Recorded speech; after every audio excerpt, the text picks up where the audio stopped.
सोचिए, अगर शेयर बाजार के सारे एल्गोरिदम्स, भारी भरकम मैक्रो इकोनॉमिक डेटा और उन पेचीदा चार्ट्स को 1 मिनट के लिए हटा दिया जाए, तो बिल्कुल कोर में, सेंटर में क्या बचता है? सिर्फ और सिर्फ कच्ची, बेकाबू इंसानी भावनाएं। एक बहुत ही मशहूर कोट है कि शेयर बाजार कोई गणितीय मशीन नहीं है, ये एक आईना है। एक ऐसा दर्पण जो लाखों लोगों की उम्मीदों, उनके डरों और उनके भ्रम को रिफ्लेक्ट करता है। मार्केट इसलिए ऊपर नीचे नहीं होता क्योंकि किसी कंपनी के बैलेंस शीट में कोई मामूली सा बदलाव आ गया है। मार्केट इसलिए क्रैश या पंप होता है क्योंकि इंसान डरते हैं और इंसान लालची होते हैं। इस पूरे गेम को समझने से पहले ये बात दिमाग में बैठानी होगी कि हर कैंडलस्टिक के पीछे एक धड़कता हुआ इंसानी दिमाग काम कर रहा है। अब जरा एक बहुत ही चौंकाने वाले नंबर पर गौर करते हैं। 2%। ये कोई मामूली आंकड़ा नहीं है, ये एक बहुत ही डरावनी सच्चाई है। इस पूरी ट्रेडिंग गेम में मुश्किल से सिर्फ 2% रिटेल ट्रेडर्स ही असल में पैसा बना पाते हैं। बाकी के 98% लगातार अपना पैसा गंवाते हैं। और ऐसा बिल्कुल नहीं है कि वो लोग मेहनत नहीं करते या पढ़ाई नहीं करते। बात असल में ये है कि वो एक ऐसे सिस्टम के खिलाफ खेल रहे हैं जिसे डिज़ाइन ही इस तरह किया गया है कि आम इंसान फेल हो जाए। लेकिन इस नाकामी की जड़ें सिर्फ सिस्टम में नहीं हैं। इसकी शुरुआत खुद हमारी बायोलॉजी, हमारी इंसानी फितरत से होती है। और यहीं पर एंट्री होती है हमारी बायोलॉजी की। जब किसी पोर्टफोलियो का रंग अचानक लाल होने लगता है तो हमारे दिमाग का थ्रेट डिटेक्शन सेंटर, जिसे एमिगडाला कहते हैं, वो तुरंत एक्टिवेट हो जाता है। दिलचस्प बात यह है कि इंसान का दिमाग एक गिरते हुए शेयर के प्राइस और सामने खड़े एक खूंखार शेर के बीच फर्क नहीं कर पाता। दोनों ही केस में वो फाइट या फ्लाइट यानी लड़ो या भागो का सिग्नल देता है। दिल की धड़कन तेज हो जाती है, पसीना आने लगता है और एक अजीब सी पैनिक हावी हो जाती है। इसी बायोलॉजिकल कमजोरी की वजह से रिटेल इन्वेस्टर्स अपना सारा लॉजिक भूल जाते हैं और घबराहट में अपने शेयर्स भारी नुकसान में बेच डालते हैं। लेकिन यहाँ एक बहुत ही गहरा सवाल उठता है। जब 98% लोग पैनिक में अपना पैसा गंवा रहे हैं, तो वो पैसा हवा में तो गायब हो नहीं रहा। कोई तो है जो अंधेरे में बैठकर हमारी इस बायोलॉजिकल कमजोरी का फायदा उठा रहा है। वो नुकसान किसी और का भारी मुनाफा बन रहा है। पर वो कौन है?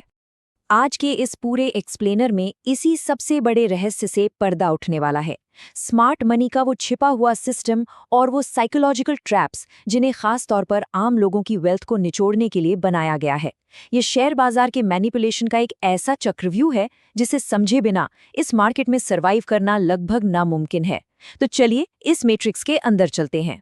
सबसे पहले इस स्मार्ट मनी को डिकोड करते हैं। ये कोई आम ट्रेडर्स नहीं है, ये दुनिया के सबसे बड़े बैंक्स, हेज फंड्स और विशाल इंस्टीट्यूशंस हैं।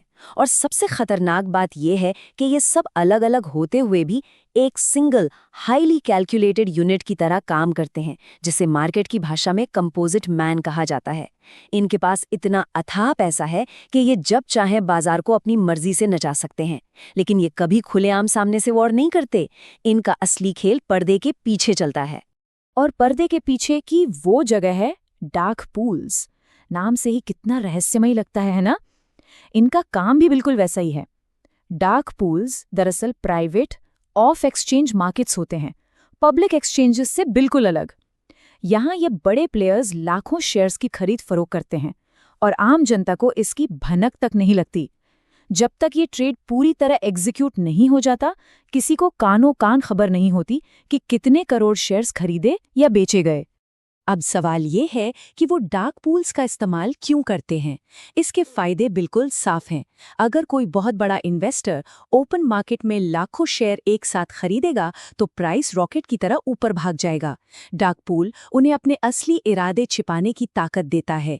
वो बिना प्राइस को हिलाए, बिना भारी भरकम एक्सचेंज फीस दिए और उन खतरनाक हाई फ्रीक्वेंसी ट्रेडिंग एल्गोरिदम से बचते हुए चुपचाप अपनी पोजीशंस बना लेते हैं। और जब तक आम लोगों तक खबर पहुंचती है तब तक गेम ओवर हो चुका होता है। ये बाजार की सबसे क्रूर और कड़वी सच्चाई है। जरा इस कॉन्ट्रास्ट के बारे में सोचिए।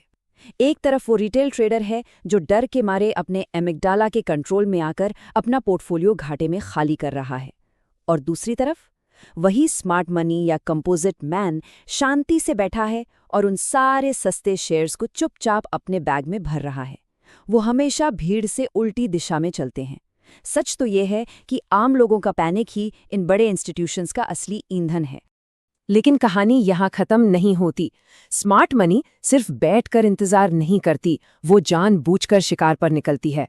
और इस तरीके को कहते हैं लिक्विडिटी स्वीप। बड़े संस्थानों को अपनी विशाल पोजीशंस बनाने के लिए मार्केट में बहुत सारी लिक्विडिटी चाहिए होती है। इसलिए वो जानबूझकर प्राइस को उस तरफ धकेलते हैं जहां आम ट्रेडर्स ने खुद को बचाने के लिए स्टॉप लॉस लगाए होते हैं। जैसे ही वो स्टॉप लॉस हिट होते हैं, मार्केट में पैनिक सेलिंग शुरू हो जाती है और स्मार्ट मनी उसी सेलिंग को सोखकर अपने बड़े ऑर्डर्स फिल कर लेती है। बाजार की चाल को करीब से देखा जाए तो ये बहुत ही क्लियर हो जाता है। प्राइस को जानबूझकर उस लेवल के नीचे धकेला जाता है जिसे हर ट्रेडर एक बहुत स्ट्रांग सपोर्ट मानकर बैठा होता है। जैसे ही वो सपोर्ट टूटता है, हजारों रिटेल ट्रेडर्स के स्टॉप लॉस एक झटके में ट्रिगर हो जाते हैं। एक भयंकर बिकवाली आती है और ठीक उसी पॉइंट पर, बिल्कुल बॉटल में, स्मार्ट मनी एंट्री लेती है और सारी लिक्विडिटी को वैक्यूम की तरह खींच लेती है। तो असल में ये पूरी जंग पैसे की है ही नहीं, ये जंग साइकोलॉजी की है। एक साइड पर है इमोशन से भरा हुआ रिटेल ट्रेडर जिसे उसका डर और लालच चला रहा है, और दूसरी साइड पर है बिल्कुल कोल्ड, कैलकुलेटेड और चालाक स्मार्ट मनी। उनके पास कोई इमोशंस नहीं है, कोई पैनिक नहीं है, सिर्फ और सिर्फ एक सॉलिड मशीन जैसी रणनीति है। अब दिमाग में ये आना लाजमी है कि भाई ये सब इतने परफेक्शन के साथ कैसे ऑपरेट होता है। ये कोई तुक्का या इत्तेफाक नहीं है। रिटेल ट्रेडर्स को फंसाने का ये पूरा का पूरा ब्लूप्रिंट 100 साल से भी ज्यादा पुराना है। तो चलिए समझते हैं कि ये मास्टर ट्रैप असल में सेट कैसे किया जाता है। इस मास्टर प्लान को वाइकॉफ मार्केट साइकिल कहा जाता है। ये वेल्थ को आम इंसान की जेब से निकालकर स्मार्ट मनी की तिजोरी में डालने की एक परफेक्ट मशीन है। इसके 4 बहुत ही क्लियर फेज होते हैं। बड़ी गिरावट के बाद आता है एक्यूमुलेशन यानी संचय, जहां स्मार्ट मनी खामोशी से शेयर्स खरीदती है। फिर आता है मार्कअप, जहां वो प्राइस को तेजी से ऊपर ले जाते हैं ताकि आम लोग लालच में आएं। एकदम टॉप पर पहुंचकर शुरू होता है डिस्ट्रीब्यूशन, जहां वो अपना माल पब्लिक को चिपका देते हैं। और आखिर में मार्कडाउन, जहां बाजार क्रैश होता है और चारों तरफ हाहाकार मच जाता है। अगर इस एक्यूमुलेशन वाले फेज को जूम इन करके देखें तो इनकी असल चालाकी समझ आती है। पहले मार्केट गिरना बंद होता है, फिर महीनों तक प्राइस एक ही बोरिंग रेंज में फंसा रहता है। आम ट्रेडर फ्रस्ट्रेट होकर निकल जाता है और स्मार्ट मनी चुपचाप शेयर्स खरीदती रहती है। लेकिन सबसे जानलेवा होता है इसका तीसरा स्टेप, जिसे स्प्रिंग या बियर ट्रैप कहते हैं। सपोर्ट लेवल को तोड़कर एक नकली गिरावट दिखाई जाती है। जो लोग सोचते हैं कि बाजार अब और क्रैश होगा, वो यहां शॉर्ट कर देते हैं। और बस उसी ट्रैप के ठीक बाद शुरू होती है मार्केट की एक बहुत बड़ी रैली। और बिल्कुल ऐसा ही एक खतरनाक जाल बाजार के एकदम टॉप पर भी बिछाया जाता है। इसे कहते हैं UTAD, up thrust after distribution. जब स्मार्ट मनी अपने सारे शेयर्स बेचकर प्रॉफिट बुक कर चुकी होती है, तो वो जाते जाते प्राइस को एक आखिरी बार रेजिस्टेंस के ऊपर धकेल देते हैं। न्यूज़ चैनल्स पर बुल मार्केट का शोर मच जाता है। रिटेल ट्रेडर्स को लगता है कि मार्केट अब चांद पर जाएगा और वो भारी कीमत पर एंट्री लेते हैं। ये एक फेक ब्रेकआउट होता है, जिसके ठीक बाद मार्केट ताश के पत्तों की तरह गिर जाता है। ये सब सुनकर किसी को भी लगेगा कि ये गेम तो पूरी तरह से फिक्स्ड है। जब इन बड़े प्लेयर्स के पास अनलिमिटेड कैपिटल है, सारा डेटा है और वो डार्क पोल्स के अंधेरे में छुप कर बैठे हैं, तो एक आम ट्रेडर इस गेम में जिंदा कैसे बचे? क्या इन बड़े मगरमच्छों के कदमों के निशान खोजना वाकई मुमकिन है? इसका जवाब है बिल्कुल हाँ। और इस पूरे मैट्रिक्स को हैक करने वाले उस हथियार का नाम है वॉल्यूम स्प्रेड एनालिसिस, या शॉर्ट में कहें तो VSA। ये तरीका सिर्फ प्राइस को नहीं देखता, बल्कि वॉल्यूम और प्राइस की कैंडल के बीच के रिश्ते को पढ़ता है। स्मार्ट मनी चाहे कितने भी सौदे डार्क पूल्स में कर ले, लेकिन जब वो ओपन मार्केट में आकर लिक्विडिटी स्वीप करते हैं, तो वो चार्ट्स पर वॉल्यूम के रूप में ऐसे फुटप्रिंट्स छोड़ जाते हैं जिन्हें किसी भी हाल में मिटाया नहीं जा सकता। VSA से उस छिपे हुए डिस्ट्रीब्यूशन को लाइव मार्केट में पकड़ा जा सकता है। जरा सोचिए, मार्केट हफ्तों से लगातार ऊपर जा रहा है, अचानक वॉल्यूम तो बहुत ज्यादा बढ़ जाता है, लेकिन प्राइस ऊपर जाना बंद कर देता है। मार्केट गिरते वक्त वॉल्यूम हाई रहता है, लेकिन जब वापस ऊपर उठने की कोशिश करता है तो कैंडल्स बिल्कुल छोटी छोटी हो जाती हैं।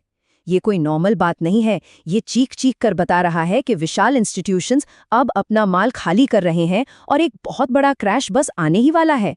रिचर्ड वाइकॉफ ने इसे बहुत ही सिंपल शब्दों में समझाया था, प्रयास बनाम परिणाम का नियम। लॉजिक बहुत सीधा है। जब मार्केट में भारी भरकम ट्रेडिंग वॉल्यूम हो, यानी एफर्ट बहुत ज्यादा लग रहा हो, लेकिन प्राइस अपनी जगह से हिले भी ना, यानी रिजल्ट जीरो हो, तो समझ जाइए दाल में कुछ काला है। इसका सीधा सा मतलब है कि स्मार्ट मनी दूसरी तरफ बैठकर हर एक बाय ऑर्डर को सोख रही है और सप्लाई डंप कर रही है। जो इस सिग्नल को पढ़ना सीख गया, वो इस मार्केट के सबसे बड़े धोखों से बच सकता है। लेकिन रुकिए, क्या सिर्फ चार्ट्स और वॉल्यूम पढ़ना काफी है? बिल्कुल नहीं। असली कुरुक्षेत्र तो हमारे दिमाग के अंदर है। कॉम्पोजिट मैन के इस चक्रव्यूह को तोड़ने के लिए सबसे पहले अपनी खुद की बायोलॉजिकल प्रोग्रामिंग को तोड़ना होगा। दिमाग को पूरी तरह से रीवायर करना पड़ेगा, क्योंकि जब तक हमारा एमिगडाला हर लाल कैंडल पर पैनिक सिग्नल देता रहेगा, तब तक दुनिया की कोई भी स्ट्रैटेजी या कोई भी एनालिसिस काम नहीं आने वाला। इसलिए सबसे जरूरी है अपना एक साइकोलॉजिकल आर्मर, यानी मनोवैज्ञानिक कवच तैयार करना। सबसे पहले तो ये मानना पड़ेगा कि घाटा देखकर पैनिक होना एक नॉर्मल बायोलॉजिकल रिएक्शन है, लेकिन एक एलीट ट्रेडर उस घबराहट पर रिएक्ट नहीं करता। उसके पास एक पहले से टेस्ट किया हुआ मशीन जैसा रूल बेस्ड सिस्टम होता है। वो अपने दिमाग के लॉजिकल हिस्से का इस्तेमाल करता है। जब लॉस होता है तो वो ईगो पर नहीं लेता, बल्कि उसे अपने रिस्क मैनेजमेंट का हिस्सा मानकर चुपचाप एग्जिट कर लेता है। इमोशंस को साइड में रखकर सिर्फ डेटा और रूल्स पर भरोसा करना ही इकलौता रास्ता है। तो इस पूरे एक्सप्लेनर के आखिर में एक बहुत ही गहरा सवाल सामने आता है, जिस पर गहराई से सोचना बहुत जरूरी है। जब कोई ट्रेडर स्क्रीन के सामने बैठकर बाय या सेल का बटन दबाता है, तो क्या वाकई वो मार्केट के साथ खेल रहा है, या फिर मार्केट उसकी इंसानी कमजोरियों और इमोशंस का फायदा उठाकर खुद उस ट्रेडर के साथ खेल रहा है? स्मार्ट मनी इसी भ्रम से अपना प्रॉफिट कमाती है। अगर इस मैट्रिक्स से बाहर निकलना है तो अपनी साइकोलॉजी पर कंट्रोल करना ही होगा। बाजार के इस आईने में अपने डरों की परछाई देखना बंद कीजिए।